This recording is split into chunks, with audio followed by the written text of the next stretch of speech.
out and it's fall is Christmas.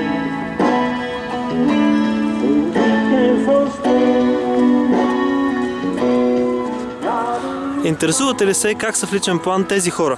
А говорили ли сте някога с тях? Не сте, нали? Аз мога. Елате с мен.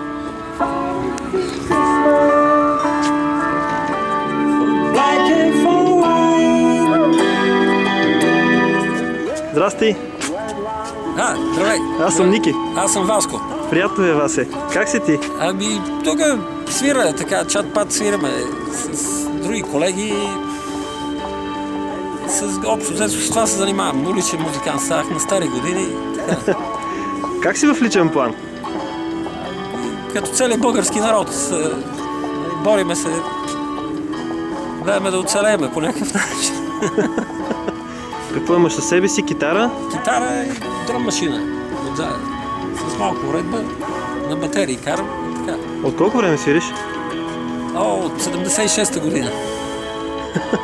А къде си свирил? Само в България? Или? В България съм свирил до 90-та година, след това, и преди това ходих. Малко бях в Куба с Бисер Киров, после в Англия бях известно време и след това заминах за Америка, ходих 10 на години и там се занимавах също с улично свирене. Свирах в Чикаго на летището, на Мичиган авеню, долу в даунтаун и с това се занимавах общо взето. Общо взето в Америка хората повече го разбират. Това е уличното свирене. И там има традиции в това, още от блусмените, чикагските. Тук в България хората малко го смятат за просия. То си един вид просия, така, музикална. Аз го смятам за професия, защото влагам уменията си и ги показвам на хората. Правя един вид изкуство, ако може да се нарече така, свирането на кавери. Как живееш? Не мога да се оплача. Добре. А когато стане студено навън? Продължаваме, докато мога да се движим. И това е.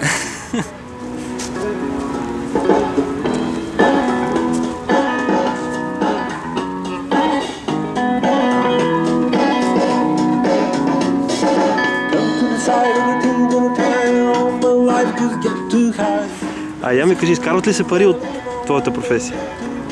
Понякога мога да си изкара, да. Мога да стигне човек до 20-30 лева, така. На ден? Да, на ден. 20-30 лева на ден. Има някои седят и слушат, отсреща се нареждат, особено млади двойки, така, предимно. И ученици така слушат, и се радват, поръчват песни. Общо взето става някакъв купон, така. Понякога и танцуват, особено при вечер. Най-интересно, оня ден един мина тук и сипа кофата и избяга. Взети парите? Да. Имаше 3-4 лева и изчезна. Да. И ти какво направи? Виках покрай него и той стичи, избега да го. Това показва, че кризата се задълбочава. Тук наоколо е пълно с чага клубове по подлезите. Все пак се печелят пари от рок. Разведен съм, отдавна се разведох, преди 5 години. Жена ми остана в Америка, аз съм си тук. Ти отиде с нея в Америка и тя остана там? Да, там остана. Той харесва. Не знам, мен ми харесва повече тук. Всичките познати, които бяха, се върнаха след 20 години, след 15-20 години всички се връщат. Какво да правят там? Щастлив ли си? Носи ли удоволствие това, което правиш? В момента да.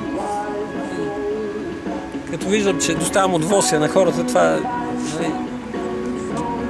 ми дава увереност и продължавам да свира. Опитвам се да правя нови песни и така.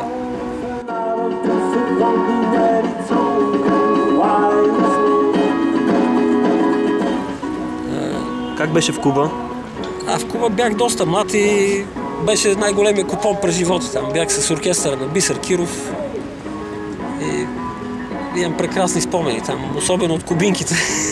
Така ли? Какви са кубинки? Я разкажи сега, аз не знам. Кубинките са много горещи, както се казва. Така. Какви са твоите приятели? Предимно музиканти. Всъщност никой не помага на никой, просто така сме като колеги, заедно. Нямам някакви... От финансова гледна точка помощ не очаквам от никой. Онзи ден мина Иван Лечев тук, нали, в студа мина, нали, тък му свирах Металика и той го хареса и ми остави 2 лева.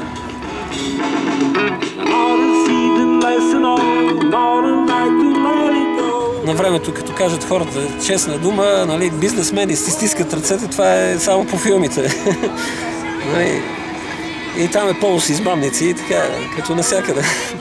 Когато, нали, някой ми прави кофти номера, нали, не му прощавам.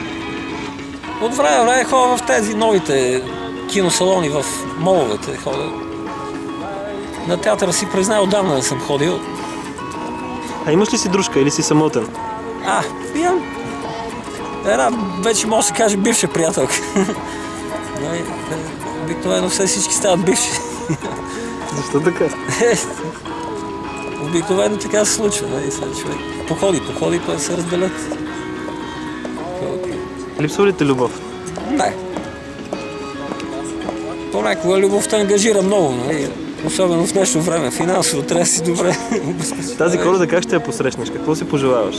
Предполагам, че ще свира тук по улицата. Ще свира. На Коледа? Да, слагам тук коледни песни, Джингъл Бел Рок и така. Рудолф да Ред Ноу Рендиер, там всичките песни ги знам. И слагам една шапка на Дядо Мраз и почвам на Коледа, Дядо Коледа.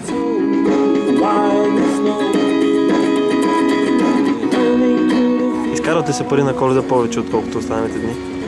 Определено си изкарват повече пари. Определено. На Коледа на хората им се дава повече? Да. В Америка направо е страхотно. Там.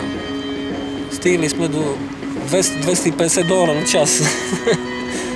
Защо не се помисли, както е в Англия, например, да се направи съюз на уличните музиканти? Тук веднага ще сложат някаква номенклатура, ще сложат като Кирил Маричков, някой такъв и той ще прибира парите и така. Имам си дом, семейство нямам. Още. Имам време, ще създам семейство и така. В момента не карам кола от 3-4 години. Не карам кола, само на колело съм. Карам си байка и това е. И си викам, какво правя тук някъде по средата на пътя? Едно градче. Страхотно. Супер. Нали? Така е. Виж, оттатък ме гонят циганите. От тук този глупак сега дойде.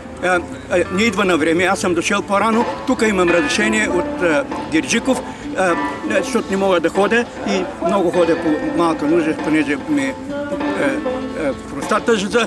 И той дойде и виж сега как, това е забранено толкова викани, крещени от общината.